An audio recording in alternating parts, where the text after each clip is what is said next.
Hello, good evening. Thank you for joining me again. Do you ever get frustrated with yourself because you can't do something? For me, that often manifests itself in things like, can you please get that down for me from the top shelf? I can't reach. Or could you move that for me, please? It's too heavy. The sort of things that sometimes I can't do because I'm too small or too short. Or maybe it's a frustration that you can't now do something that you used to be able to do. Like for me, I can't read my book without my glasses anymore. And some of these frustrations are particularly annoying because we have to admit that we are totally powerless to change them. And powerlessness is a difficult thing. So today, I've had to admit my own powerlessness, difficult to say, in several different contexts.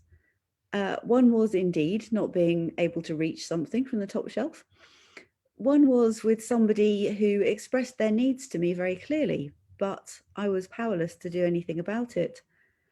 And another one was that seeing on the news that one of Donald Trump's outgoing gifts to the world has been to designate the rebels in Yemen as a terrorist organization, which will result in it being almost impossible to get aid to those who are suffering because of that conflict through no fault of their own. And his actions may create an appalling famine situation. And so today I've done two things. I've signed a petition because it's almost the only thing that I can do. And I have prayed because when you think that you are powerless and that there is nothing you can do, that is something that you can always do. And so tonight I have for you another poem by Stephen Cherry, and this is simply called The Powerless. Sometimes I realize when my moments are enlightened that my own suffering is little and small. The plight of others, so often in view but so rarely taken to heart, scales it down. This awareness is not a tactic, not a method to calm my mind, to put it all in perspective. That never works. It's just that my attention has been drawn away from myself and I've been bent back into shape, not curved inwards, but reaching beyond with eyes and arms.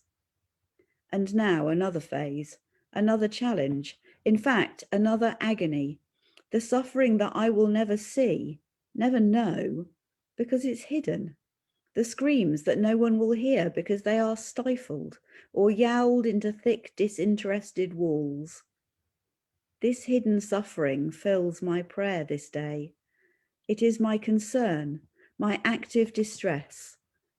So hear me, I say, as I pray for the powerless poor, for children of abusive parents, for aged elders alone and afraid, for people with medical conditions too rare to be researched, for individuals with habits and thoughts that frighten others as much as themselves, for political minorities under ruthless regimes, for refugees from war zones, for those who relive the torture of former days, and all those whose suffering is hidden, unimagined, and shaming of our race.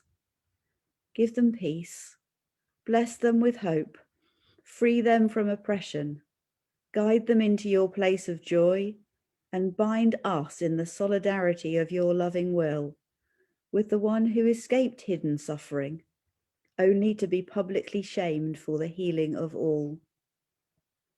Amen. Thank you for joining me. See you again tomorrow, I hope. Bye for now.